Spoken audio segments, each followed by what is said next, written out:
بسم اللہ الرحمن الرحیم۔ السلام علیکم۔ نماز کا بیان۔ حضور صلی اللہ علیہ وسلم کا ارشاد ہے، اللہ جل شانہ نے میری امت پر سب چیزوں سے پہلے نماز فرض کی ہے اور قیامت میں سب سے پہلے نماز ہی کا حساب ہوگا۔ نماز کے بارے میں اللہ سے ڈرو، نماز کے بارے میں اللہ سے ڈرو، نماز کے بارے میں اللہ سے ڈرو۔ آدمی کے اور شرک کے درمیان نماز ہی حائل ہے۔ اسلام کی علامت نماز ہے۔ جو شخص دل کو فارغ کر کے اور اوقات اور مستجات کی رعایت رکھ کر نماز پڑھے وہ مومن ہے۔ حق تعالی شانہ نے کوئی چیز ایمان اور نماز سے افضل فرض نہیں کی۔ اگر اس سے افضل کسی اور چیز کو فرض کرتے تو فرشتوں کا اس کا حکم دیتے۔ فرشتے دن رات کوئی رکوع میں ہے، کوئی سجدے میں ہے۔ نماز دین کا ستون ہے۔ نماز شیطان کا منہ کالا کرتی ہے۔ نماز مومن کا نور ہے۔ نماز افضل جہاد ہے۔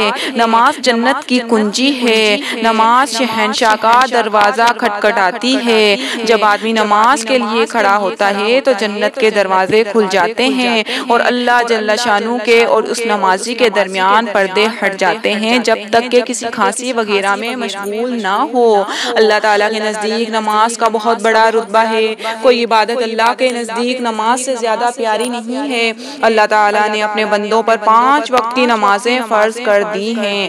اللہ تعالیٰ نے اپنے بندوں پر 5 وقت کی نمازیں فرض کر دی ہیں۔ ان کے پڑھنے کا بڑا ثواب ہے اور ان کے چھوڑ دینے سے بڑا گناہ ہوتا ہے۔ حدیث شریف میں آیا ہے کہ جو کوئی اچھی طرح وضو کیا کرے، حدیث شریف میں آیا ہے کہ کوئی اچھی طرح سے وضو کیا کرے اور خوب دل لگا کر اچھی طرح نماز پڑھا کرے اور خوب دل لگا کر اچھی طرح نماز پڑھا کرے، قیامت کے دن اللہ تعالیٰ اس کے چھوٹے چھوٹے گناہ سب بخش دے گا اور جنت دے گا۔ اور آن حضرت صلی اللہ علیہ وسلم نے فرمایا ہے کہ نماز دین کا ستون ہے، کہ نماز دین کا ستون ہے۔ سو جس نے نماز کو اچھی طرح پڑھا اس نے دین کو ٹھیک رکھا اور جس نے اس ستون کو گرا دیا یعنی نماز نہ پڑھی اس نے دین برباد کر دیا۔ اور حضرت صلی اللہ علیہ وسلم نے فرمایا کہ قیامت میں سب سے پہلے نماز ہی کی پوچھ ہوگی اور نمازیوں کے ہاتھ اور پاؤں اور منہ قیامت میں آفتاب کی طرح چمکتے ہوں گے اور بے نمازی اس دولت سے محروم رہیں گے۔ اور حضرت نے فرمایا کہ نمازیوں کا حشر قیامت کے دن نبیوں اور شہیدوں اور ولیوں کے ساتھ ہوگا۔ اور حضور صلی اللہ علیہ وسلم نے فرمایا کہ نمازیوں کا حشر قیامت کے دن نبیوں اور شہیدوں اور ولیوں کے ساتھ ہوگا اور بے نمازیوں کا حشر فرعون اور حامان اور قارون اور ان بڑے بڑے کافروں کے ساتھ ہوگا۔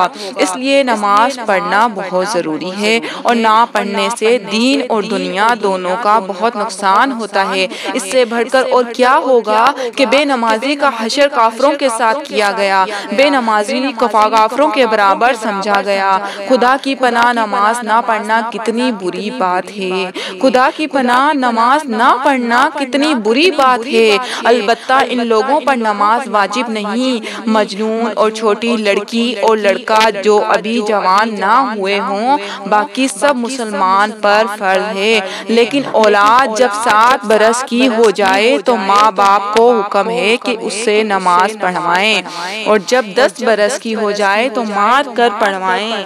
جب اولاد 7 برس کی ہو جائے تو اسے نماز پڑھائیں اور جب 10 برس کی ہو جائے تو مار کر پڑھائیں۔ اور نماز کا چھوڑنا کبھی کسی وقت درست نہیں ہے۔ جس طرح ہو سکے نماز ضرور پڑھیں۔ البتہ اگر نماز نہ پڑھنا بھول گئی، بالکل یاد ہی نہیں رہا، جب وقت جاتا رہا تب یاد آیا کہ میں نے نماز نہیں پڑھی یا ایسی غافل سو گئی کہ آنکھ نہ کھلی اور نماز قضا ہو گئی تو ایسے وقت گناہ نہ ہوگا۔ لیکن جب یاد آ جائے اور آنکھ کھلے تو وضو کر کے فوراً قضا پڑھ لینا فرض ہے۔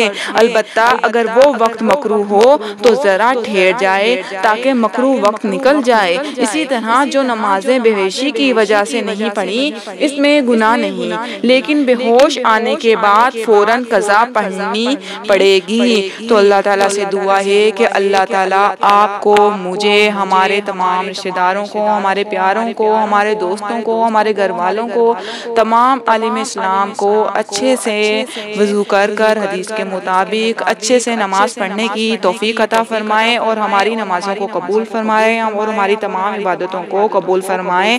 آمین ثم آمین۔